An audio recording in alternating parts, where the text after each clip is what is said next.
आज इस वीडियो में क्लास 12 चैप्टर नंबर 3 इलेक्ट्रोकेमिस्ट्री का जितना भी इम्पोर्टेंट क्वेश्चन होगा सभी को कवर करने वाले हैं। तो इस वीडियो में हम जो पिछले साल पूछ चुका है ऑब्जेक्टिव क्वेश्चन उसको भी, और जो इस बार पूछेगा यानी कि 2024 में, उन सभी ऑब्जेक्टिव क्वेश्चन को इस वीडियो में हम अच्छे से विस्तार से एक्सप्लेन करेंगे। तो आप सभी बच्चे शुरू से लेकर लास्ट तक बने रहे, यह वीडियो आप लोग के लिए काफ़ी उपयोगी साबित होगा। ठीक है, तो आइए हम पहला क्वेश्चन से स्टार्ट कर रहे हैं। और पहला क्वेश्चन कह रहा है कि जो गैल्वेनिक सेल में एनोड होता है वो क्या चीज़ का होता है। 4 ऑप्शन दे रखा है। पहला ऑप्शन है ऋणात्मक इलेक्ट्रोड, बी में दे रखा धनात्मक इलेक्ट्रोड, सी में है उदासीन इलेक्ट्रोड और डी में है इनमें से कोई नहीं। तो जल्दी से फटाफट बताइए आप लोग इसका राइट आंसर क्या होगा। 5 सेकेंड का आपके पास टाइम है, जल्दी से बताइए इसका राइट आंसर क्या होगा। जी हाँ, बिल्कुल इसका राइट आंसर हो जाएगा will be option number A, ऋणात्मक इलेक्ट्रोड। आपको बताए थे कि गैल्वेनिक सेल एक प्रकार का क्या होता है, विद्युत रासायनिक सेल होता है, और इसमें जो ऋणात्मक इलेक्ट्रोड होता है उसको नेगेटिव कहेंगे और जो धनात्मक इलेक्ट्रोड होता है उसको कैथोड कहेंगे। क्या कहेंगे? कैथोड।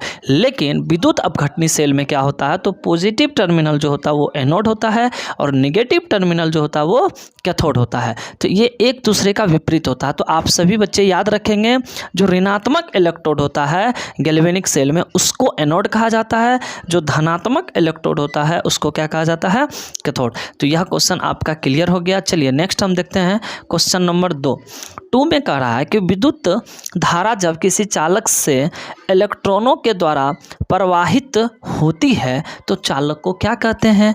ये भी क्वेश्चन आप सभी को बताया हुआ है। 4 ऑप्शन दे रखा है।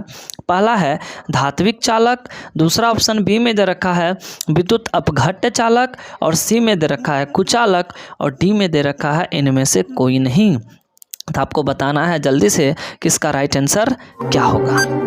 जी बिल्कुल, इसका राइट आंसर हो जाएगा आपका ऑप्शन नंबर ए, धात्विक चालक। क्योंकि आपको बता चुके हम इससे पहले, अगर इलेक्ट्रॉन के कारण अगर किसी धातु में विद्युत धारा का प्रवाह होता है तो उस चालक को हम कहते हैं धात्विक चालक। ठीक है, तो याद रखिएगा धातु में जो विद्युत धारा का प्रवाह होता है वो इलेक्ट्रॉन के कारण होता है, लेकिन जो विद्युत अपघट्य दे रखा है बी में, उसमें विद्युत धारा का जो प्रवाह होता है वो आयन्स के गति के कारण होता है। याद रखेंगे आप सभी, चालक में विद्युत धारा का प्रवाह फ्री इलेक्ट्रॉन यानी कि मुक्त इलेक्ट्रॉन के कारण होता है, लेकिन विद्युत अपघट्य में विद्युत धारा का प्रवाह मुक्त आयन यानी कि फ्री आयन्स के कारण होता है। तो यहाँ पे जो इसका राइट आंसर हो जाएगा will be option number A, धात्विक चालक। चलिए यह क्वेश्चन आप सभी का क्लियर हो गया। चलिए अब हम क्वेश्चन नंबर 3 देखेंगे। क्वेश्चन नंबर 3 में कह रहा है कि सेल जिसमें रासायनिक ऊर्जा विद्युत ऊर्जा में बदलती है उसे क्या कहते हैं। देखिए कितना आसान क्वेश्चन है। 4 ऑप्शन दे रखा है, ये तो आप लोग हमको लगता है वैसे ही बना दीजिएगा इसका। पहला ऑप्शन कह रहा है विद्युत अपघटनी सेल, दूसरा कह रहा है बी में गैल्वेनिक सेल, सी में है चालकता सेल और डी में है इनमें से सभी। तो 5 सेकेंड का समय देते हैं, आप लोग जल्दी से बताइए इसका राइट आंसर क्या होगा। जी बिल्कुल, इसका राइट आंसर हो जाएगा will be option number B, galvanic cell. चूंकि हम आपको बताए थे कि इसमें सेल 2 प्रकार का पढ़ेंगे, एक विद्युत रासायनिक सेल और दूसरा होता है विद्युत अपघटनी सेल। और हम आपको बताए थे कि जो विद्युत रासायनिक सेल होता है, जो विद्युत रासायनिक सेल होता है वो रासायनिक ऊर्जा को विद्युत ऊर्जा में बदलता है। जो विद्युत अपघटनी सेल होता है वो विद्युत ऊर्जा को रासायनिक ऊर्जा में बदलता है। याद रखेंगे, विद्युत रासायनिक सेल क्या करता है, तो रासायनिक ऊर्जा को विद्युत ऊर्जा में बदलता है। अब विद्युत अपघटनी सेल विद्युत ऊर्जा को रासायनिक ऊर्जा में बदलता है। तो यहाँ पे हमको पूछ रहा है कि ऐसा सेल का नाम बताइए जो रासायनिक ऊर्जा को विद्युत ऊर्जा में बदले। तो इसका राइट आंसर क्या हो जाएगा आपका, गैल्वेनिक सेल। क्योंकि गैल्वेनिक सेल का ही दूसरा नाम होता है विद्युत रासायनिक सेल। तो यहाँ तो विद्युत रासायनिक सेल ऑप्शन में नहीं दिया है, तो विद्युत रासायनिक सेल का दूसरा नाम होता है गैल्वेनिक सेल। तो यहाँ पे ऑप्शन आपका राइट क्या हो जाएगा, बी। हाँ, अगर विद्युत अपघटनी सेल के बारे में पूछता तो यह जो ऑप्शन नंबर ए दे रखा है विद्युत अपघटनी सेल, ये विद्युत ऊर्जा को रासायनिक ऊर्जा में बदलता है। तो आप सभी बच्चे याद रखेंगे। ठीक है, तो यह भी क्वेश्चन आपका क्लियर हो गया। ठीक है, अब हम बढ़ते हैं नेक्स्ट क्वेश्चन की तरफ। क्वेश्चन नंबर का रहा 4। इसमें दे रखा है कि जलीय घोल में जो हाइड्रोजन होता है H2, इनमें से किसे अवकृत नहीं करेगा। आपको यह ऑप्शन बताना है कि किसको जो है अवकृत नहीं करेगा। पहला ऑप्शन है Fe पे +3 चार्ज, बी ऑप्शन दे रखा है Cu पे +2 चार्ज, सी दे रखा है Au पे +2 चार्ज और डी दे रखा है Ag पे प्लस चार्ज। तो आपको बताना है कि इसका राइट आंसर क्या होगा। यह भी क्वेश्चन हम डिस्कस कर चुके हैं। तो आपको याद रखना है कि जो जलीय घोल में हाइड्रोजन होता है वो Fe+3 को अवकृत नहीं करेगा। ठीक है, तो इसका राइट आंसर क्या हो जाएगा? Option number A, Fe3+। ठीक है, चलिए नेक्स्ट क्वेश्चन अब हम लोग देखेंगे। नेक्स्ट क्वेश्चन कह रहा है कि किसका ऑक्सीकरण विभव सबसे अधिक होता है। ठीक है, 4 ऑप्शन दे रखा है। पहला है जिंक, बी में दे रखा है कॉपर, सी में दे रखा है Ag मतलब क्या होता है? सिल्वर, और डी में दे रखा है Mg मतलब मैग्नीशियम। तो जल्दी से बताइए इसका राइट आंसर क्या होगा। आपके पास 5 सेकंड का समय है। जी, आपको बता दें इसका राइट आंसर हो जाएगा ऑप्शन नंबर डी, यानी कि Mg। तो यह सब क्वेश्चन जितना भी है सब विद्युत रासायनिक श्रेणी से संबंधित है। अगर जिस स्टूडेंट को विद्युत रासायनिक श्रेणी अच्छा से याद रहेगा, हमको नहीं लगता है कि उसका यह सब क्वेश्चन छूटेगा, क्योंकि आप अगर विद्युत रासायनिक श्रेणी को देखोगे तो उससे आपको पता चल जाएगा कि किसका ऑक्सीकरण विभव सबसे अधिक दिया रहता है। क्योंकि इसमें जो दे रखा है वो अपचयन विभव है, और अपचयन विभव का उल्टा हो जाएगा आपका ऑक्सीकरण विभव। तो हम उल्टा तरफ से देख करके इसका राइट आंसर बता देंगे। जैसा कि आप यहाँ पे देख सकते हैं कि हमको अपचयन विभव दे रखा है। ठीक है, अगर आप इसमें देखेंगे तो देखिए सबसे लास्ट में, इधर हरा कलर का देखेंगे, सबसे लास्ट में Mg है और जितने भी है उसके बाद सब ऊपर है, यानी कि इसका जो ऑक्सीकरण विभव होता है उल्टा आपको देखना है, यह सबसे अधिक होता है। ठीक है, इसी कारण से इसका जो राइट आंसर हो जाएगा वो आपका क्या हो जाएगा? Mg। तो आप सभी स्टूडेंट को बता दें कि यह जितना भी क्वेश्चन है सभी आपके एग्जाम के लिए काफ़ी ज़्यादा इंपॉर्टेंट है। आप सभी क्वेश्चन को बार बार देखिए, ठीक है, और अपने कॉपी पे नोट कीजिए ताकि एग्जाम के समय आपको रिवीजन करने में कोई प्रॉब्लम ना हो। अगर आप चाहते हैं कि मेरा बेहतर रिजल्ट हो और आप चाहते हैं कि केमिस्ट्री का ऑब्जेक्टिव में हम या सब्जेक्टिव मिला के 70 में 70 अटैम्प्ट करें, तो आप प्लीज़ हमेशा बने रहिए मेरे साथ। 100% आपकी सफलता तय है। चलिए next question number 6। Question number 6 में कह रहा है कि सोडियम क्लोराइड के विद्युत अपघटन से कैथोड पर क्या चीज़ मुक्त होता है। 4 ऑप्शन दिया गया है। पहला ऑप्शन ए में दे रखा है क्लोरीन, दूसरा ऑप्शन बी में दे रखा है सोडियम, तीसरा ऑप्शन सी में दे रखा है सोडियम अमलगम और चौथा ऑप्शन डी में दे रखा है हाइड्रोजन। तो जल्दी से बताइए आप लोग कि इसका राइट आंसर क्या होगा। 5 सेकंड का समय आप लोग, जी हाँ जल्दी से बताइए। जी बिल्कुल, इसका राइट आंसर हो जाएगा will be option number B sodium. क्योंकि आपको पता होना चाहिए जो विद्युत अपघटनी सेल होता है उसमें आप देखेंगे कि 2 इलेक्ट्रोड होता है। ठीक है, चूँकि आपको पता होना चाहिए कि जो विद्युत अपघटनी सेल होता है उसमें 2 इलेक्ट्रोड होता है और बैटरी के जिस टर्मिनल यानी कि पॉजिटिव टर्मिनल से जिसको जोड़ा जाता है वो एनोड होता है और नेगेटिव टर्मिनल से जिसको जोड़ा जाता है वो क्या होता है? कैथोड होता है। और आपको पता होना चाहिए कि जब सोडियम को जल के अंदर घोला जाता है तो वो आयंस में टूटते हैं। Na पे प्लस चार्ज होता है और Cl पे माइनस चार्ज होता है। तो Na पे प्लस चार्ज होने के कारण यह अपने से विपरीत इलेक्ट्रोड पे जाएगा।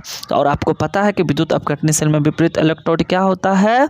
कैथोड। इसलिए सोडियम कहाँ जमा होगा? कैथोड पे। अब हम लोग नेक्स्ट क्वेश्चन देखेंगे। क्वेश्चन नंबर कह रहा 7 में कह रहा कि बेरियम सल्फेट के संतृप्त घोल का समतुल्य चालकता 400 ohm inverse centimetre square equivalent inverse है और उसका जो विशिष्ट चालकता है वो 8 × 10⁻⁻5 ओम इनवर्स सेंटीमीटर स्क्वायर है। तो आपको बेरियम सल्फेट यानी कि BaSO4 का KSP वैल्यू क्या है वो आपको बताना है। 4 ऑप्शन है, तो यह नॉमरिकल है। आप सभी इसको सॉल्व करके चेक करेंगे इसका राइट आंसर क्या होगा। फिलहाल हम आपको 5 सेकंड का समय देते हैं, जल्दी से बताइए इसका राइट आंसर क्या होगा। जी बिल्कुल, फिलहाल हम इसका राइट आंसर बताते हैं। इसका राइट आंसर हो जाएगा बी, यानी कि 10 × 10⁻⁻8 मीटर स्क्वायर। तो आप सभी बच्चे इस क्वेश्चन को सॉल्व कर लेंगे। ठीक है, जितने भी क्वेश्चन हैं सभी इंपॉर्टेंट क्वेश्चन है। आप सभी इस कॉपी पे इसको नोट कीजिए ताकि एग्जाम के टाइम में आपको रिविजन में काफ़ी ज़्यादा फायदा होगा। ठीक है, चलिए नेक्स्ट क्वेश्चन देखते हैं। अब हम क्वेश्चन नंबर कह रहा 8 कह रहा है कि एक विद्युत अपघट्य, 4 ऑप्शन दे रखा है कि एक विद्युत अपघट्य क्या करता है। तो ऑप्शन पहला दे रखा है विलयन में जटिल आयन बनाता है, बी में है केवल विद्युत प्रवाहित करने पर आयन देता है, सी में है ठोस अवस्था में भी आयन रखता है, डी है केवल जल में घोले जाने पर आयन देता है। आपको बताना इसका राइट आंसर क्या होगा? जल्दी से 5 सेकंड का समय है, जल्दी से बताइए इसका राइट आंसर क्या होगा। जी, इसका राइट आंसर हो जाएगा will be option number A, विलयन में जटिल आयन बनाता है। जो एक विद्युत अपघट्य होता है, आपको पता होना चाहिए कि विद्युत अपघट्य किसे कहते हैं। विद्युत अपघट्य को इंग्लिश में कहते हैं इलेक्ट्रोलाइट। इलेक्ट्रोलाइट एक ऐसा पदार्थ होता है कि जिसको हम जल में अगर घोलेंगे, ठीक है, तो ये आयंस में टूट जाता है। किस में टूटता है? ये आयंस में। इसीलिए यहाँ पे कह रहा केवल विद्युत प्रवाहित करने पर आयन देता है, बिल्कुल ऐसा नहीं है। अगर आप इसको जल में घोलोगे तो भी ये जटिल आयन बना देता है। कह रहा ये ठोस अवस्था में भी आयन रखता है, बिल्कुल गलत है। तो इसका राइट आंसर हो जाएगा ए, क्योंकि ये जो विद्युत अपघट्य है, जब इसको जल में घोलते हैं तो ये किस में टूट जाता है? आयन में टूट जाता है। ठीक है, तो आप सभी इस क्वेश्चन को कॉपी पे नोट कर लीजिए, सभी क्वेश्चन इंपॉर्टेंट है आपके लिए। ठीक है, चलिए नेक्स्ट क्वेश्चन हम देखते हैं। क्वेश्चन नंबर 9 कह रहा है प्रबल विद्युत अपघट्य वे हैं जो आपको बताना है। देखिए, हम आपको बताए थे कि विद्युत अपघट्य 2 प्रकार के होते हैं। ठीक है, एक होता है प्रबल यानी कि स्ट्रॉन्ग, और एक होता है दुर्बल यानी कि वीक। आपको यहाँ पे ये पूछ रहा है कि प्रबल विद्युत अपघट्य वे हैं जो 4 ऑप्शन दे रखा है। जो पहला ऑप्शन कह रहा जो जल में शीघ्र घुल जाते हैं, बी में दे रखा है विद्युत प्रवाहित करते हैं, और सी में दे रखा है उच्च तनुता पर आयनों में विभक्त हो जाते हैं, और डी में दे रखा है सभी तनुता पर आयनों में विभक्त हो जाते हैं। जी, तो आपको बताना इसका राइट आंसर क्या होगा। 5 सेकंड का समय है, जल्दी से बताइए इसका राइट आंसर क्या होगा। जी बिल्कुल, आपको बता दें इसका राइट आंसर हो जाएगा डी, सभी तनुता पर आयनों में विभक्त हो जाते हैं। तो याद रखिएगा, जो प्रबल विद्युत अपघट्य है वो तो जल्दी यानी कि जल में टूटता ही है, बट यहाँ पे अगर ऑप्शन के अकॉर्डिंग देखेंगे तो आपको बता दें कि जो प्रबल विद्युत अपघट्य होते हैं वो सभी तनुता पर आयनों में विभक्त हो जाते हैं, उसे ही प्रबल कहेंगे। ठीक है, प्रबल का मतलब होता है कि वो सभी तनुता पर, यानी कि सभी तनु, मतलब तनु का मतलब क्या होता है? पतला विलयन, यानी कि उसमें अगर घोले तो वो किस में टूट जाए? आयंस में टूट जाए, तो उसको हम क्या कहेंगे? प्रबल विद्युत अपघट्य। ठीक है, तो इसका राइट आंसर हो जाएगा डी। चलिए नेक्स्ट क्वेश्चन की तरफ हम लोग बढ़ते हैं। नेक्स्ट क्वेश्चन कह रहा है क्वेश्चन नंबर 10, निम्नलिखित में से कौन सबसे शक्तिशाली अवकारक पदार्थ है? देखिए, ये भी हम आपको क्वेश्चन पढ़ा चुके हैं। विद्युत रासायनिक श्रेणी जब पढ़ाए थे तो वहाँ पे यह क्वेश्चन हम बताए थे। तो चलिए 4 ऑप्शन है, पहले 4 ऑप्शन देख लेते हैं। पहला ऑप्शन है F2 फ्लोरीन, दूसरा ऑप्शन बी में दे रखा है Cl2 क्लोरीन, और सी में दे रखा है I2 आयोडीन, और डी में दे रखा है Br2 यानी कि ब्रोमीन। तो आपको बताना है इनमें से कौन है जो सबसे शक्तिशाली अवकारक पदार्थ है। याद कीजिए, यह क्वेश्चन आप सभी को बताए थे या नहीं बताए थे। हम क्या बोले, इस क्वेश्चन को बनाने के लिए आपको विद्युत रासायनिक श्रेणी अच्छे तरीक़ा से आपको आना चाहिए। उस सीरीज को देख के हम इजीली बता सकते हैं। ठीक है, तो चलिए 5 सेकंड का समय है, जल्दी से बताइए आप लोग इसका राइट आंसर क्या होगा। जी बिल्कुल, बता दें कि इसका राइट आंसर हो जाएगा सी, यानी कि I2। ठीक है, आप देख लीजिएगा उसमें। ठीक है, क्योंकि आपको पता होना चाहिए, जब हम आपको विद्युत रासायनिक श्रेणी पढ़ाए थे, जैसा कि यहाँ पे देख सकते हैं आप लोग, हम आपको बताए थे कि विद्युत रासायनिक श्रेणी में जो सबसे ज़्यादा ऊपर होता है, ठीक है ना, तो उसमें इलेक्ट्रॉन त्यागने की क्षमता ज़्यादा होती है। और अगर वह इलेक्ट्रॉन ज़्यादा त्यागता है तो इलेक्ट्रॉन त्यागने की क्षमता अगर ज़्यादा होगी उसमें, तो उसका सबसे ज़्यादा ऑक्सीकरण होगा, और जब जिसका सबसे ज़्यादा ऑक्सीकरण होगा तो वो प्रबल अवकारक कहलाएगा। बट यहाँ पे ऑप्शन में धातु नहीं दिया है, जो आप ऊपर खोजिएगा, यहाँ पे अधातु दिया है। और आपको पता है कि जैसे हम ऊपर से नीचे आते हैं तो इलेक्ट्रॉन ग्रहण करने की क्षमता बढ़ती है। तो जो इलेक्ट्रॉन ग्रहण करेगा उसका क्या होगा? अवकरण। जिसका अवकरण होता है तो वो क्या कहलाता है? ऑक्सीकारक। तो अगर जो सबसे ज़्यादा इलेक्ट्रॉन को ग्रहण करेगा तो क्या होगा? उसका सबसे ज़्यादा ऑक्सीकरण हो रहा है, तो यानी कि वह पदार्थ प्रबल ऑक्सीकारक कहलाएगा। तो हम नीचे से ऊपर जैसे जैसे जाएंगे तो ऑक्सीकारक क्षमता बढ़ेगी, यानी कि ऑक्सीकारक क्षमता घटेगा, बट अवकारक क्षमता बढ़ेगा। तो उसमें धातु में आप देखिए कि सबसे ऊपर कौन है। ठीक है, तो धातु में जब देखिएगा तो आपको सबसे ऊपर, यानी कि फ्लोरीन तो सबसे नीचे न है, तो फ्लोरीन सबसे नीचे है, तो ये तो प्रबल ऑक्सीकारक है। बट यहाँ पे तो हमसे आपसे क्या पूछ रखा है? ये पूछ रखा है शक्तिशाली अवकारक पदार्थ। तो इसका राइट आंसर क्या हो जाएगा? I2, जैसा कि आप यहाँ पे देख सकते हैं। तो इसका राइट आंसर क्या हो जाएगा? C, I2। चलिए अब हम नेक्स्ट क्वेश्चन की तरफ बढ़ते हैं। क्वेश्चन नंबर 11 कह रहा है निम्नलिखित में से कौन सबसे शक्तिशाली ऑक्सीकारक पदार्थ? लीजिए, सेम क्वेश्चन आ गया। ठीक है, 4 ऑप्शन दे रखा है। पहला ऑप्शन है F2, बी में दे रखा है Cl2, सी में दे रखा है I2 और डी में दे रखा है Br2। तो ये जितने भी क्वेश्चन है, जब तक आपको विद्युत रासायनिक श्रेणी याद नहीं होगा आप नहीं बना सकते हैं। विद्युत रासायनिक श्रेणी आपको याद होना चाहिए, तो यह सब क्वेश्चन चुटकी में बन जाएगा आपका। तो स्कारा सबसे शक्तिशाली ऑक्सीकारक पदार्थ, तो आपको पता होना चाहिए कि विद्युत रासायनिक श्रेणी में यहाँ देख सकते हैं आप, जैसा कि स्क्रीन पे, कि जैसे हम ऊपर से नीचे आते हैं तो इलेक्ट्रॉन ग्रहण करने की क्षमता क्या होता है, बढ़ता है। तो जो सबसे नीचे होगा उसमें इलेक्ट्रॉन ग्रहण करने की क्षमता सबसे ज़्यादा होगा। मतलब इलेक्ट्रॉन ग्रहण कर रहा मतलब उसका अवकरण सबसे ज़्यादा होगा, और जिसका अवकरण सबसे ज़्यादा होगा तो वह सबसे ज़्यादा प्रबल ऑक्सीकारक पदार्थ होगा। तो यहाँ पे तो आपका सबसे नीचे कौन है, F2, इसका अवकरण सबसे ज़्यादा हो रहा है। इसका मतलब यह सबसे शक्ति ऑक्सीकारक पदार्थ है। तो सबसे शक्तिशाली ऑक्सीकारक पदार्थ क्या हो जाएगा, will be option number A, F2। तो यह सभी क्वेश्चन याद रखेंगे, काफ़ी ज़्यादा इंपॉर्टेंट क्वेश्चन है। आप सभी इसको कॉपी पे नोट कर लीजिए ताकि एग्ज़ाम के टाइम में आपको रिवीजन करने में आसान हो। ठीक है, चलिए अब हम लोग नेक्स्ट क्वेश्चन देखते हैं। क्वेश्चन नंबर 12 यानी कि 12 नंबर का हम क्वेश्चन देखते हैं। कह रहा है कि फैराडे का विद्युत विच्छेदन का द्वितीय नियम संबंधित है। चलिए यहाँ से हम आपको फैराडे का दोनों नियम पढ़ा चुके हैं, तो देखते हैं। इसका 4 ऑप्शन दे रखा है।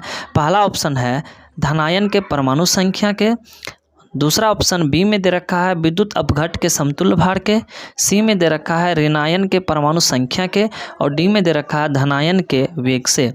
तो आपको बताना इस क्वेश्चन में कि जो फैराडे का सेकंड लॉ होता है ये 4 ऑप्शन में से किससे संबंधित है। ठीक है, तो आप सभी को पढ़ाया है। चलिए 5 सेकंड का समय देते हैं, जल्दी से बताइए इसका राइट आंसर क्या होगा। जी बिल्कुल, आपको बता दें कि इसका राइट आंसर क्या हो जाएगा आपका, विद्युत अपघट के समतुल्य भार के। चूँकि आपको बताए थे कि फैराडे का जो सेकंड नियम है आपको पता होना चाहिए कि जब भिन्न भिन्न विद्युत अपघट से समान समय में समान विद्युत धारा प्रवाहित किया जाता है तब इलेक्ट्रोड पे जो पदार्थ की मात्रा जमा होती है उसके समतुल्य भार के क्या होता है, समानुपाती होता है। तो पहला ऑप्शन तो परमाणु संख्या ये नहीं होगा, बी में दे रखा है समतुल्य भार, तो आपका राइट आंसर क्या हो जाएगा, बी। ये जितना भी क्वेश्चन है सभी इंपॉर्टेंट क्वेश्चन है, प्लीज़ आप इसको कॉपी पर नोट कीजिए। एग्जाम के टाइम में रिवीजन करते समय बहुत ज़्यादा उपयोगी साबित होगा।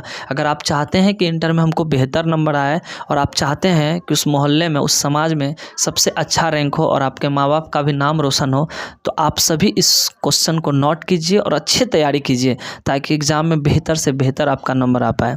क्योंकि यह समय आप बर्बाद मत कीजिए, आपको आगे उस समय फील होगा जब आपका नंबर, ठीक है ना, किसी से कम आएगा, तो उस समय काफ़ी ज़्यादा फील होता है। इसीलिए आप मेहनत कीजिए, आपके पास टाइम है, अभी अच्छा खासा टाइम है, तो आप अच्छे से इसको तैयारी कीजिए और कॉपी को यानी कि इस क्वेश्चन को कॉपी पे नोट कीजिए।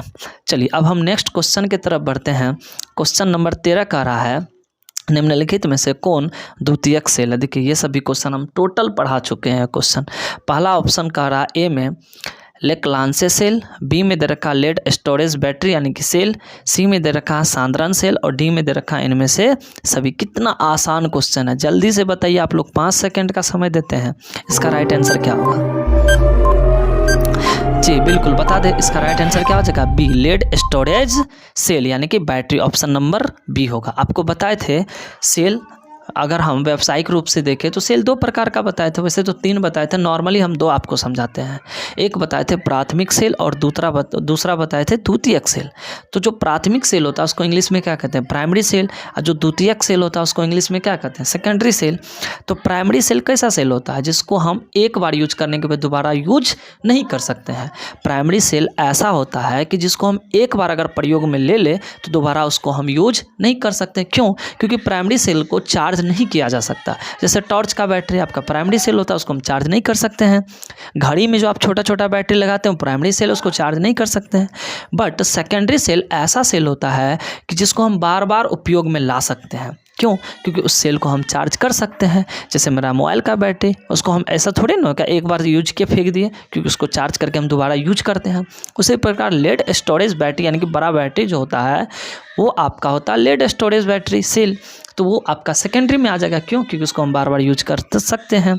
इसीलिए इसका राइट आंसर क्या आ जाएगा, will be option number B lead storage cell. यह भी हम आपको क्वेश्चन बता चुके हैं। चलिए नेक्स्ट क्वेश्चन काफ़ी ज़्यादा इंपॉर्टेंट क्वेश्चन है, ठीक है। यह क्वेश्चन भी आपको डिस्कस कर चुके हैं, ठीक है। क्वेश्चन नंबर 14 का रहा है कि 96,500 कूलाम विद्युत धारा CuSO4 के घोल से मुक्त करेगी। आपको बताना है कि अगर हम 96,500 कूलाम विद्युत धारा कॉपर सल्फेट के विलयन में डालेंगे तो कितना कॉपर को मुक्त करेगी, ठीक है। कितना आसान क्वेश्चन है, ठीक है। 4 ऑप्शन दे रखा। पहला ऑप्शन है 63.5 ग्राम कॉपर मुक्त करेगी, बी में दे रखा है 31.75 ग्राम कॉपर मुक्त करेगी, सी में है 96,500 ग्राम कॉपर मुक्त करेगी और डी में है कि 100 ग्राम कॉपर मुक्त करेगी। 5 सेकेंड का समय है, जल्दी से बताइए आप लोग इसका राइट आंसर क्या होगा। इतना आसान क्वेश्चन, जल्दी से बताइए इसका राइट आंसर क्या होगा। जी बिल्कुल बता दें सभी बच्चे को, इसका राइट आंसर क्या हो जाएगा, B will be option number B 31.75 gram copper मुक्त होगा। यह क्वेश्चन बताइए कितना बार रिपीट हुआ है। तो यह सब क्वेश्चन बहुत आसान, अगर एग्जाम में आना आप लोग हिला के आ जाना इस सब क्वेश्चन को, ठीक है ना, क्योंकि इतना आसान क्वेश्चन है। चलिए हम इसको बना भी देते हैं, यहाँ पे देख सकते हैं इसको हम सॉल्व कर दिए इस क्वेश्चन को कि किस प्रकार से होगा। आप लोग इसको कॉपी पे नोट कर लीजिए ताकि अगले बार अगर यह क्वेश्चन आए तो आप लोग छोड़ के नहीं आइएगा, पूरा बना करके आना है, ठीक है। चलिए नेक्स्ट क्वेश्चन देखते हैं। क्वेश्चन नंबर 15 का रहा है कि इलेक्ट्रॉन पर आवेश होता है। 4 ऑप्शन दे रखा है और आपको बताना है कि इलेक्ट्रॉन पे चार्ज कितना होता है। पहला ऑप्शन दे रखा है 4.8 गुना 10⁻⁻10 कूलाम, बी में दे रखा 1.6 गुना 10⁻⁻19 कूलाम, सी में दे रखा 4.8 गुना 10⁻⁻10 AMU, डी में दे रखा 1.5 गुना 10⁻⁻11 AMU। तो 4 ऑप्शन दे रखा है और चारों बताना आपको कि इसका राइट आंसर क्या होगा, ठीक है। जल्दी से बताइए, 5 सेकंड का समय है, जल्दी से बताइए इसका राइट आंसर क्या होगा। इतना आसान क्वेश्चन है। जी बिल्कुल बता दें कि इसका राइट आंसर क्या हो जाएगा, will be option number B. देखिए पहला जो दे रखा है 4.8 गुना 10⁻⁻10 ये तो बिल्कुल भी नहीं हो सकता। क्यों? क्योंकि इलेक्ट्रॉन पे जो चार्ज होता है वो कितना होता है, जो बी में दे रखा 1.6 गुना 10⁻⁻19 कूलाम, ये इलेक्ट्रॉन पे चार्ज होता है, ठीक है। तो आप सभी को याद होना चाहिए कि इलेक्ट्रॉन पे जो आवेश होता है उसका मान होता है 1.6 गुना 10⁻⁻19 कूलाम। तो इसका राइट आंसर क्या हो जाएगा, बी। देखिए पहला जो ऑप्शन आप लोग देख रहे हैं 4.8 गुना 10⁻⁻10, अगर यहाँ पे ESU लगा होता तो इलेक्ट्रॉन का चार्ज होता है। क्यों? क्योंकि इलेक्ट्रॉन का चार्ज ESU मतलब CGS यूनिट में जो होता है वो होता है 4.8 गुना 10⁻⁻10 ESU। तो वहाँ पे तो कूलाम लगा दिया, इसीलिए पहला ऑप्शन नहीं होगा। तो ऑप्शन नंबर बी होगा 1.6 गुना 10⁻⁻19 कूलाम। अब हम लोग नेक्स्ट क्वेश्चन देखेंगे, क्वेश्चन नंबर 16 में कह रहा है कि विशिष्ट प्रतिरोध की इकाई क्या होती है। 4 ऑप्शन दे रखा आपका। पहला ऑप्शन ए में दे रखा है ओम इनवर्स, बी में दे रखा है ओम इनवर्स सेंटीमीटर इनवर्स, और सी में दे रखा है ओम सेंटीमीटर, और डी में दे रखा है ओम सेंटीमीटर इनवर्स। तो आप सभी को बताना इसका राइट आंसर क्या होगा। वैसे आप सभी स्टूडेंट यह क्वेश्चन पढ़े होंगे, ठीक है। तो 5 सेकंड का समय है आप सभी स्टूडेंट के पास, जल्दी से बताइए इसका राइट आंसर क्या होगा। जी बिल्कुल बता दें, इसका राइट आंसर हो जाएगा will be option number C, ohm और सेंटीमीटर। क्योंकि आपको पता होना चाहिए कि विशिष्ट प्रतिरोध को प्रतिरोधकता भी कहा जाता है, ठीक है। और इसका हम मात्रक निकाले थे तो क्या आया था, ओम और सेंटीमीटर। तो आप सभी स्टूडेंट याद रखेंगे कि विशिष्ट प्रतिरोध या प्रतिरोधकता का जो मात्रक होता है ओम और सेंटीमीटर होता है। कोई दिक्कत? चलिए तो अब हम लोग नेक्स्ट क्वेश्चन देखेंगे, क्वेश्चन नंबर 17। इसमें कह रहा है कि विद्युत अपघटन के नियम दिए थे। आपको बताना है, 4 ऑप्शन दे रखा है और बताना है कि विद्युत अपघटन के नियम कौन दिए थे। पहला ऑप्शन में है लामार्क ने, बी में है ऑस्टवाल्ड ने, सी में है फैराडे और डी में है आर्हेनियस। बहुत अच्छा क्वेश्चन है, ठीक है। तो जल्दी से बताइए इसका राइट आंसर क्या होगा। 5 सेकंड का समय है आप सभी स्टूडेंट के पास। जी तो चलिए इसका राइट आंसर क्या हो जाएगा, सी फैराडे। क्योंकि आपको पता होना चाहिए विद्युत अपघटन से जो नियम दिए थे वो कौन दिए थे, फैराडे। देखो फैराडे का आपको 2 जगह नियम पढ़ने के लिए है, फिजिक्स में भी पढ़ने के लिए और केमिस्ट्री में भी पढ़ने के लिए, ठीक है। तो फिजिक्स में तो म्यूचुअल इंडक्शन यानी कि म्यूचुअल इंडक्शन से संबंधित नियम दिया था फैराडे साहब फिजिक्स में, ठीक है, जो कि मोटर आर्ट से संबंधित पढ़िएगा आप लोग। बट केमिस्ट्री में बात करें तो अगर आपसे पूछा जाए कि विद्युत अपघटन से संबंधित नियम किसने दिया था तो यहाँ पे हो जाएगा फैराडे। तो वहाँ पे भी और यहाँ पे भी तो थोड़ा सा डिफरेंस है, तो इस चीज़ को याद रखिएगा, ठीक है। यहाँ जो फैराडे दिया है वो विद्युत अपघटन से संबंधित फैराडे का हम लोग नियम देखेंगे। क्योंकि फैराडे यहाँ पे कितने नियम दिए थे, 2 नियम दिए थे, ठीक है ना। पहला नियम क्या कहता फैराडे का जब किसी विद्युत अपघट्ट से होकर विद्युत धारा प्रवाहित किया जाता है तब इलेक्ट्रोड पर जो पदार्थ की मात्रा जमा होती है वो प्रवाहित आवेश के समानुपाती होता है। और इसमें हम क्या व्यंजक निकाले थे, तो M=ZIT। तो देख चुके इसका क्वेश्चन, ठीक है। तो यह क्वेश्चन इंपॉर्टेंट है, याद रखिएगा। फ्राडे जो है विद्युत अपघटन संबंधित नियम दिए थे और यह 2 नियम दिया था, इसीलिए हम पढ़े थे फ्राडे का 2 नियम, प्रथम नियम और द्वितीय नियम। चलिए यह क्वेश्चन आप सभी का क्लियर हो गया। नेक्स्ट हम क्वेश्चन देखेंगे, क्वेश्चन नंबर 18 कह रहा है फ्राडे का प्रथम नियम है। आपको बताना है कि फ्राडे का जो प्रथम नियम है वो क्या दे रखा है, यानी कि इसका यहाँ पे जो 4 ऑप्शन दे रखा है वो इसका इक्वेशन से संबंधित है। यानी कि फ्राडे का प्रथम नियम में जो इक्वेशन आया था, क्या आया था फॉर्मूला, वो आपको बताना। पहला ऑप्शन दे रखा है Z नहीं दे रखा है, पहला इक्वेशन दे रखा है आपका M=ZIT। दूसरा बी में दे रखा है M=ECT और सी में दे रखा है E=H म्यू और डी में दे रखा है PV=NRT। तो जल्दी उससे बताइए इसका राइट आंसर क्या होगा। 5 सेकंड का समय आप सभी के पास, जल्दी से बताइए इसका राइट आंसर क्या होगा।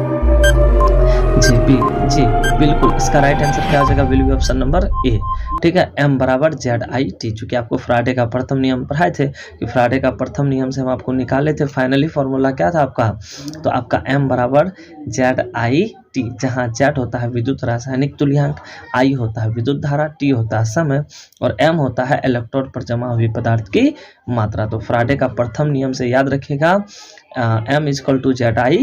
तो यह भी क्वेश्चन आप सभी का क्लियर हो गया। अब हम लोग नेक्स्ट क्वेश्चन की तरफ बढ़ते हैं। क्वेश्चन नंबर 19 कह रहा विद्युत रासायनिक तुल्यांक का मात्रक क्या होता है। आपको बताना है विद्युत रासायनिक तुल्यांक का मात्रक क्या होता है। 4 ऑप्शन दे रखा है, पहला में दे रखा है ग्राम, बी में दे रखा है ग्राम पर एम्पियर और सी में दे रखा है ग्राम पर कूलाम और डी में दे रखा है कूलाम पर ग्राम। तो जल्दी से बताइए 5 सेकंड का समय, इसका राइट आंसर क्या होगा। जी बिल्कुल, इसका राइट आंसर हो जाएगा gram per coulomb, will be option number C. तो याद रखिएगा विद्युत रासायनिक तुल्यांक का मात्रक होता है ग्राम पर कूलाम। तो इस क्वेश्चन को आप याद कर लीजिए, उसको कॉपी पे लिख दीजिए और इसको रिवीजन करते रहिएगा, तो हमेशा के लिए आपको यह क्वेश्चन परमानेंटली आपको याद हो जाएगा, ठीक है।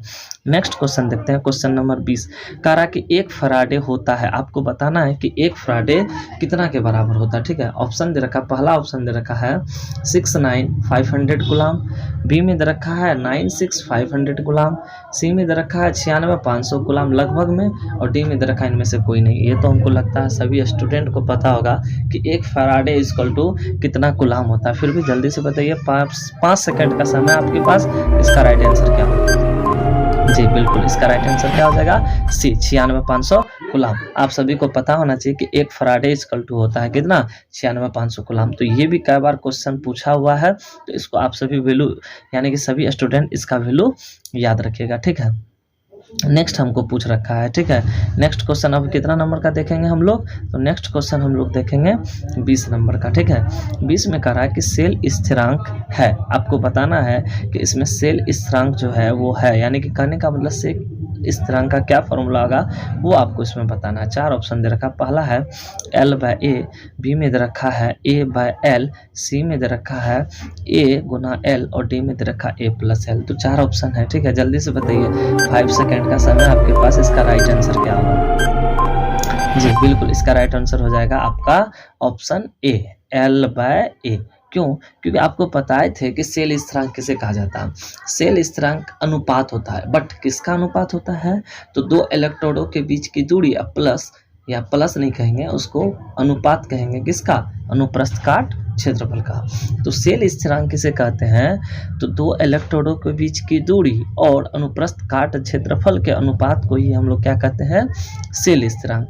तो सेल स्थिरांक बराबर हम लोग फॉर्मूला पढ़े थे L/A। L क्या है, दोनों इलेक्ट्रोडों के बीच की दूरी है और A क्या है, अनुप्रस्थ काट क्षेत्रफल है। तो ये आप सभी स्टूडेंट्स को याद रखेंगे, ठीक है। तो ये भी क्वेश्चन आप सभी का क्या हो गया, क्लियर हो गया। नेक्स्ट हम क्वेश्चन देखेंगे, क्वेश्चन नंबर 21 21 का क्वेश्चन कह रहा है कि विलयन की चालकता समानुपाती होता है। 4 ऑप्शन दे रखा है, आपको बताना है कि विलयन की जो चालकता है कंडक्टिविटी वो किसके समानुपाती होता है। पहला ऑप्शन में ए में दे रखा है तनुता के, बी में दे रखा है आयनों की संख्या के, सी में दे रखा है विलयन के आयतन के और डी में दे रखा है विद्युत घनत्व के। तो जल्दी से बताइए, 5 सेकंड का समय आप लोग के पास, इसका राइट आंसर क्या होगा। ठीक है जी, बिल्कुल इसका राइट आंसर क्या हो जाएगा, बी हो जाएगा आयनों की संख्या। क्योंकि आपको बता दें विलयन की चालकता कहने का मतलब यहाँ से ये आपको समझना पड़ेगा। देखिए हम धातु पढ़े थे, धातु की भी चालकता होती है, बट यहाँ विलयन की भी चालकता होती है। धातु की जो चालकता होती है वो इलेक्ट्रॉन पे निर्भर करता है, ठीक है, उसकी कंडक्टिविटी फ्री इलेक्ट्रॉन पे डिपेंड करता है। बट विलयन में हम लोग पढ़े थे, सेल में क्या पढ़े थे, सेल की भी चालकता होती है बट वहाँ होती है आयनों के कारण। तो अगर आपसे धातु में पूछे तो फ्री इलेक्ट्रॉन यानी कि मुक्त इलेक्ट्रॉन के कारण, और सेल में पूछे तो क्या होता है, मुक्त आयन के कारण। तो जितना ज़्यादा आयन्स टूटेगा उसकी चालकता उतनी ज़्यादा होगी। ठीक है, विलयन में अगर आयनों की संख्या ज़्यादा तो उसकी चालकता ज़्यादा, इसीलिए इसका जो राइट आंसर हो जाएगा बी आयनों की संख्या के कारण। जितना आयनों की संख्या होगी उसकी चालकता भी उतनी बढ़ेगी। आया समझ में। तो चलिए यह भी क्वेश्चन आपका क्लियर हो गया। आज के लिए बस इतना ही रहने देते हैं, ठीक है। इसमें कुछ और महत्वपूर्ण क्वेश्चन बच गया है जिसको हम पार्ट 2 वीडियो बना करके अपलोड कर देंगे, ठीक है। तो आज जितना भी महत्वपूर्ण क्वेश्चन था उसको हम इस वीडियो में डिस्कस किए हैं, और जो इम्पोर्टेंट क्वेश्चन थोड़ा बहुत बच गया उसको नेक्स्ट पार्ट 2 वीडियो बना करके हम डाल देंगे, ठीक है। तो आप सभी स्टूडेंट को अगर यह वीडियो अच्छा लगा है तो प्लीज़ चैनल को सब्सक्राइब कर देंगे और बेल आइकन का घंटी है उसे दबा लेंगे ताकि कोई भी नोटिफिकेशन आए तो आप तक सीधा पहुंच पाए, और वीडियो को लाइक कर देंगे, ठीक है, और अपने दोस्तों में शेयर कर देंगे। तो आज के लिए इतना ही। Thank you so much.